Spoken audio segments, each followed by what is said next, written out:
Hello बच्चों, क्या आप क्लास 9th में और ढूंढ रहे हैं कि एक ही वीडियो में 1B कैसे सॉल्व करें? तो आप बिल्कुल सही जगह में। इस वीडियो को देखने के बाद आपको दूसरी वीडियो देखने की जरूरत नहीं पड़ेगी। तो चलिए शुरू करते हैं। देखिए, क्वेश्चन सॉल्व करने से पहले हम कुछ कॉन्सेप्ट के बारे में पढ़ लेंगे।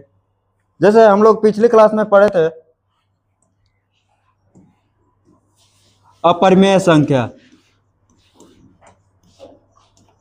अपरिमेय संख्या आप सब कोई लोग जानते हैं कि अपरिमेय संख्या क्या होती है। अपरिमेय संख्या कहने का मतलब कि वैसी संख्या जिसे P बटा Q के रूप में नहीं लिखा जा सके। जैसे वैसी संख्या जिसे P बाई Q के रूप में नहीं लिखा जा सके, नहीं लिखा जा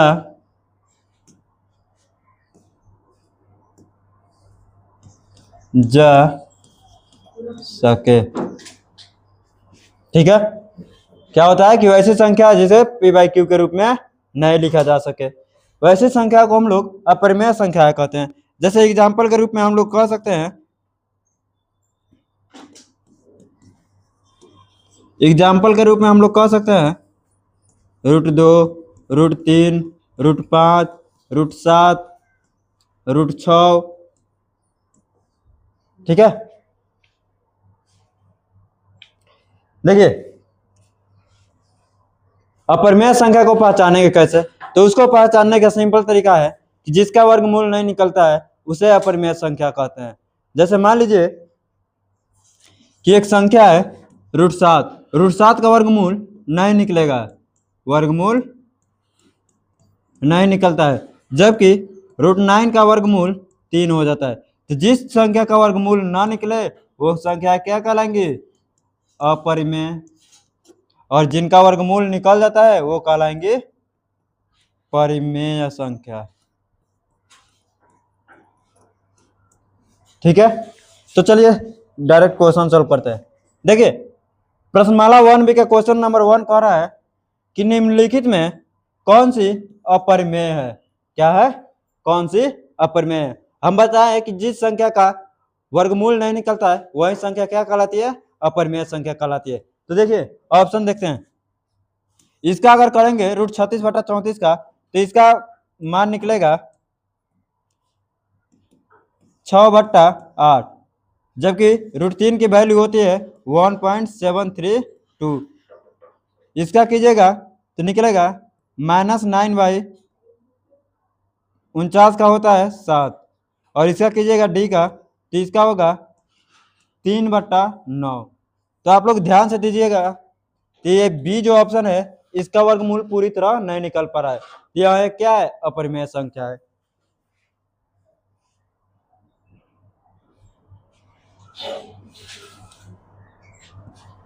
तो बच्चों देखिए क्वेश्चन नंबर 2 कैसे सॉल्व करता है।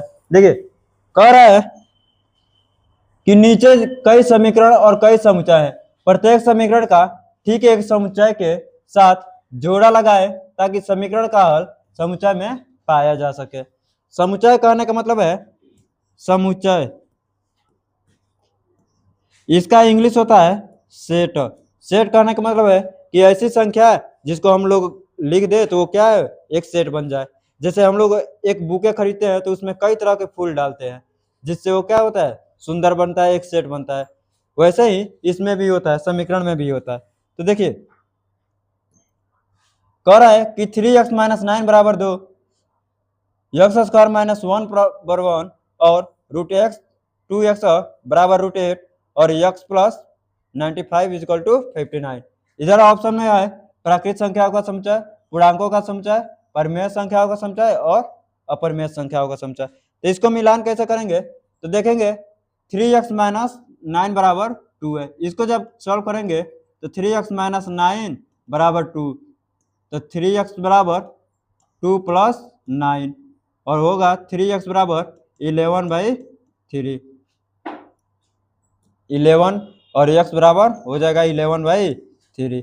तो देखिएगा कि x का जो मान है वो क्या है, एक परिमेय संख्या है। तो इससे क्या हो जाएगा जी, तो पहला का ऑप्शन कौन सा होगा बताइए, पहला का ऑप्शन हो जाएगा आपका सी नंबर।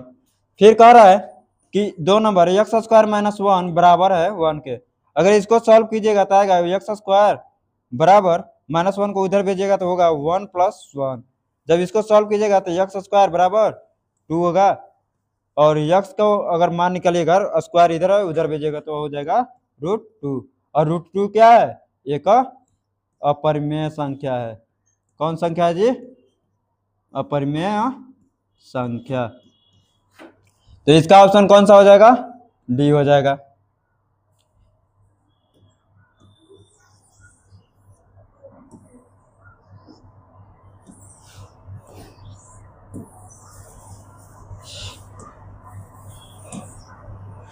बात करते हैं क्वेश्चन नंबर 3 की।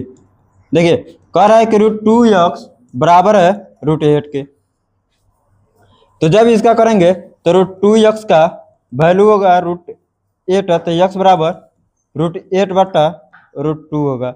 अब देखिए √8 को हम लोग लिख सकते हैं √4 गुणे 2 और बटा √2। 4 का वर्गमूल अगर निकालिएगा तो 2√2 बटा √2। √2 से √2 गया, बचा क्या 2, और 2 क्या है डी, और 3 का ऑप्शन होगा ए होगा। ठीक है, चौथा को देखिए, चौथा कह रहा है कि x + 95 बराबर है 59 के। जब इसको सॉल्व करेंगे तो x बराबर आएगा 59 - 95।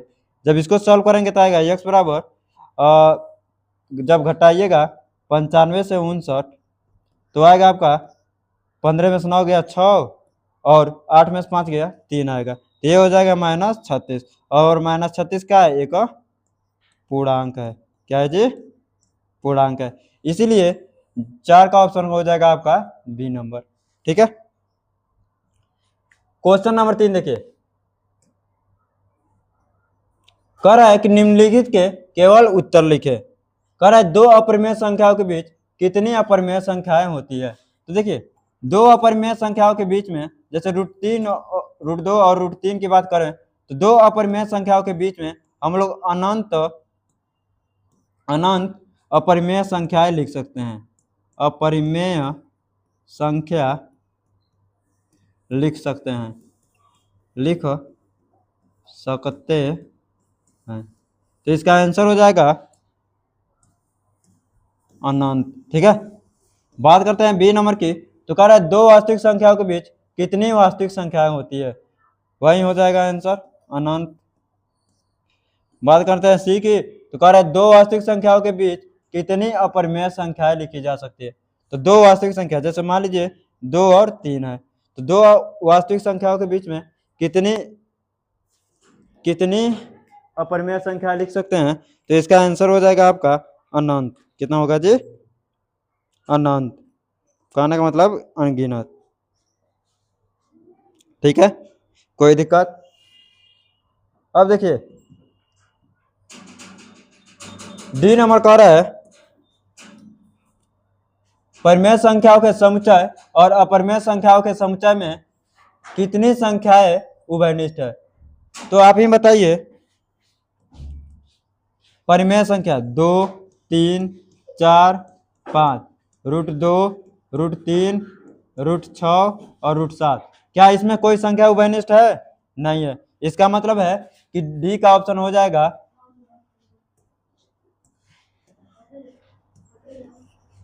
एक भी नहीं। डी का आंसर क्या हो जाएगा जी, एक भी नहीं। फिर कह रहा है ई नंबर परिमेय संख्याओं के समुच्चय और अपरिमेय संख्याओं के समुच्चय के सम्मिलन को कौन सा समुच्चय कहा जाता है। तो देखिए परिमेय और प्लस अपरिमेय, इन दोनों का जब मिश्रण होता है जिसको हम लोग कहते हैं वास्तविक संख्या। वास्तविक संख्या।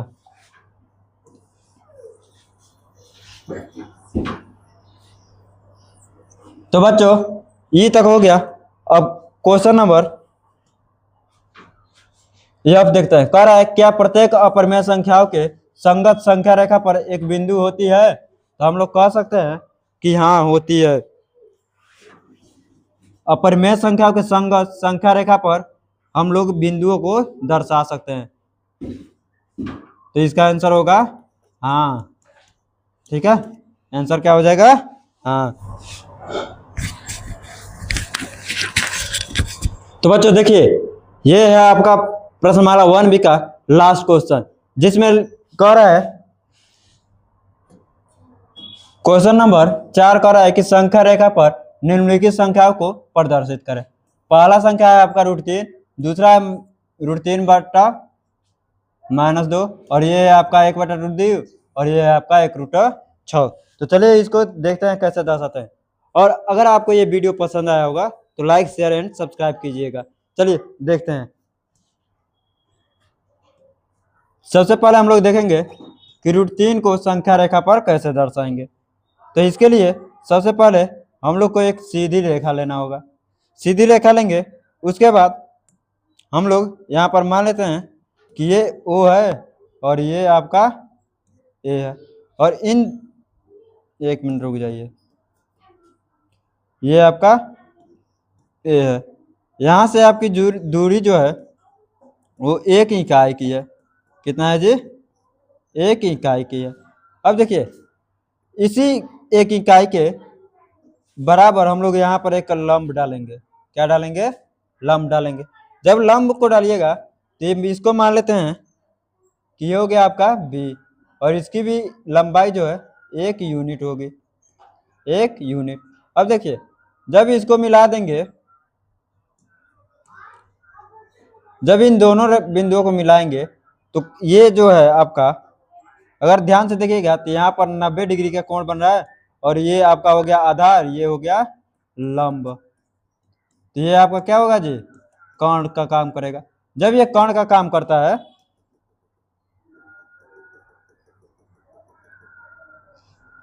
तो हम उसका मान निकाल सकते हैं। जैसे OB बराबर हो जाएगा √OA का स्क्वायर और प्लस AB का स्क्वायर। जब इसका मान निकालेंगे तो होगा आपका 1 का स्क्वायर और प्लस 1 का स्क्वायर, करेंगे तो आएगा √2। अब देखिए, ये हो गया आपका √2। अब क्या करेंगे,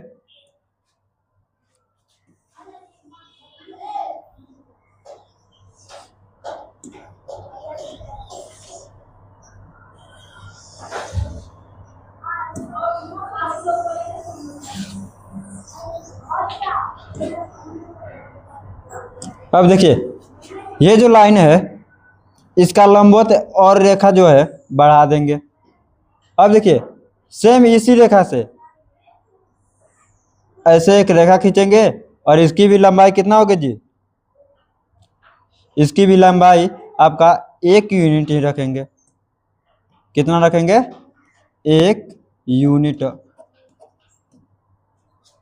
जब इसका लंबाई रख देंगे तो यहाँ पर आपका बनेगा 90 डिग्री का कोण। ठीक है, जब 90 डिग्री का कोण बनेगा तब देखिए ये हो गया। अब यहाँ से एक रेखा मिला देंगे, ऐसे एक सीधी रेखा मिला देंगे। अब अगर ध्यान से दीजिएगा तो इसको मान लेते हैं हम लोग, ये C हो गया और ये D हो गया। अब देखिए, ये √2 और ये है 1 यूनिट। तो अब आपका यहाँ पर OD अब जो है कर्ण का काम कर रहा है, और √BD आधार का काम कर रहा है, और OB लंब का काम कर रहा है। जब इसका मान निकालिएगा तो होगा BD का 1 स्क्वायर और प्लस √2 का स्क्वायर। जब दोनों का मान निकालिएगा तो आएगा आपका 1 और प्लस 2, तो हो जाएगा आपका √3। अब देखिए √3 तो आ गया, लेकिन आप कहिएगा कि इसको हम लोग करेंगे कैसे? तब चाप उठाएंगे और देखिए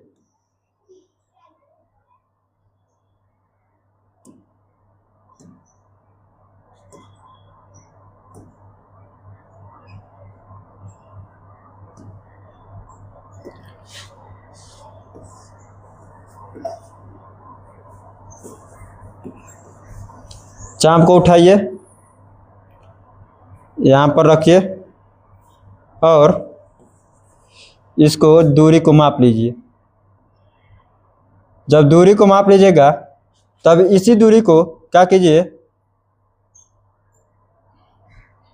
कि यहाँ पर स्थिर कर दीजिए और इसको घुमा दीजिए। अब इसी के सेम बराबर दूरी को ऐसे घुमा दीजिए। जब घुमाइएगा तो आप ध्यान दीजिएगा तो यहाँ पर एक क्या बन रहा है, रेखा बन रहा है। और यही जो रेखा है आपका, यही जो रेखा है आपका, ये क्या हो गया जी, √3 का संख्या रेखा पर प्रदर्शन हो गया। तो इसी को कहते हैं कि √3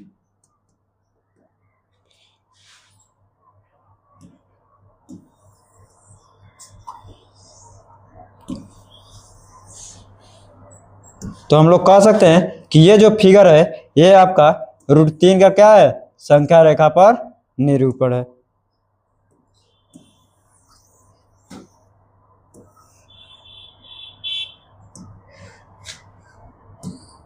इसी फिगर को हम लोग कहेंगे अतः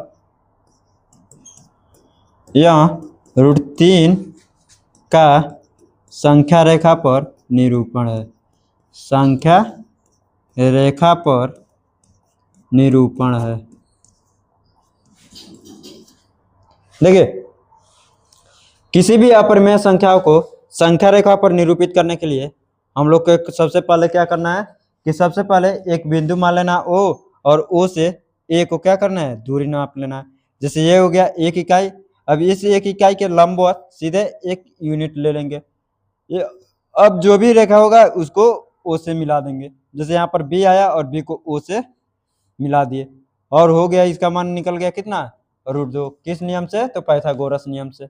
अब देखिए, इस पॉइंट से B से एक सीधी रेखा खींचे और कहाँ तक ले गए जी, D तक। अब D को O से मिला देंगे और जब D को O से मिलाएंगे तो ये जो कोण है 90 डिग्री है। तो जब इन दोनों का मान निकालेंगे तो OD का मान आपका कितना आएगा, √3। और √3 को नाप लेंगे चाप से और इस पर मिला देंगे। अब ये जो पॉइंट है यही क्या है आपका, √3 का संख्या रेखा पर निरूपण है। ठीक है, और कोई दिक्कत? -√3/2 को दर्शाने के लिए हम लोग क्या करेंगे कि सबसे पहले एक संख्या मतलब एक सीधी रेखा खींचेंगे। सीधी रेखा हो गया, ये हो गया आपका O और ये हो गया A। अब इन दोनों के बीच की दूरी कितना होगा जी, 1 यूनिट होगा। फिर से वही काम करना है। जब यहाँ से हो गया तब एक फिर से एक सीधी रेखा खींचेंगे। कहाँ से, तो यहाँ पर। जब एक सीधी रेखा खींचे तो ये भी कितना होगा जी, इसका भी वैल्यू कितना होगा, 1 यूनिट, मतलब 1 इकाई। यूनिट को हम लोग इकाई कहते हैं। ठीक है, अब देखिए, अब मान लेते हैं इसको B। अब B को क्या करेंगे कि मिला देंगे किससे, O से। जब O से मिलाइएगा तो ये आपका हो गया OB² बराबर होगा AB का स्क्वायर और प्लस AO का स्क्वायर। जब करेंगे तो हो जाएगा आपका A का स्क्वायर और प्लस A का स्क्वायर बराबर 2। इधर OB का स्क्वायर है तो OB जो होगा इधर जाएगा तो √2। तो ये आपका क्या हो गया, √2। ये होगा माइनस में। ठीक है, अब देखिए,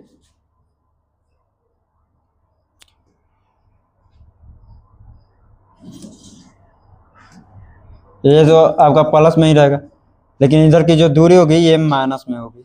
ठीक है, अब देखिए, अब इसी से एक वही रेखा खींचेंगे 1 यूनिट की। इसकी भी लंबाई कितनी होगी जी, 1 यूनिट होगी। ठीक ना,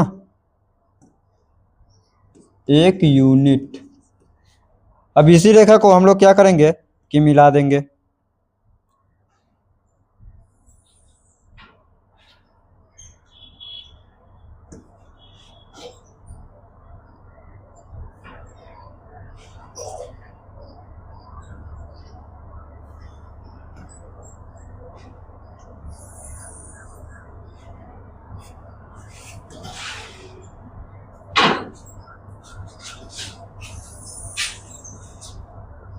अब जब मिलाएंगे तो यहाँ पर √2 और ये 1, तो ये इसको मान लेते हैं डी।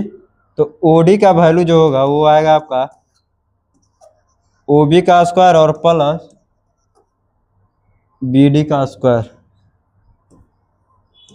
BD का स्क्वायर जब निकालिएगा तो हो जाएगा √2 का स्क्वायर और प्लस 1 का स्क्वायर, हो जाएगा आपका 2 + 1 = √3। अब ये जो वैल्यू हो गया आपका √3 का वैल्यू हो गया। अब देखिए जब √3 की वैल्यू हो गई तो अब फिर से वही काम, चाप निकालिए।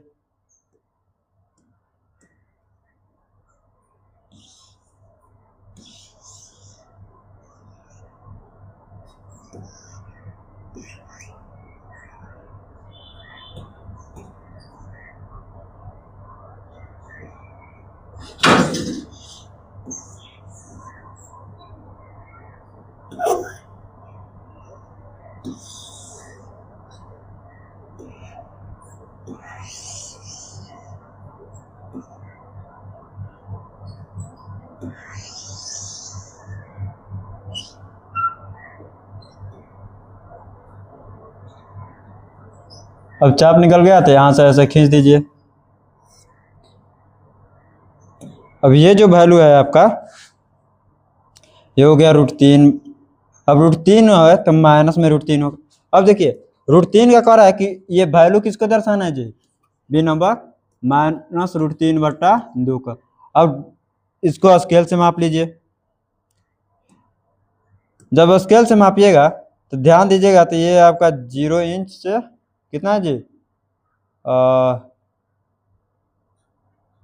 इसको देखिएगा तो हो जाएगा आपका 1 2 3, 1 2 3 4 5 6, मतलब 1.5 इंच से 3 पॉइंट ज़्यादा। तब ये हो गया आपका 1.5 और ये हो गया 1 2 3, तो मतलब यहाँ पर तो ये आपका हो गया -√3/2 का ग्राफ। ठीक है, कोई दिक्कत? चलिए बाकी 2 क्वेश्चन आप लोग बनाइएगा और ये वीडियो पसंद आएगा तो लाइक शेयर और सब्सक्राइब कीजिए। जय हिंद जय भारत।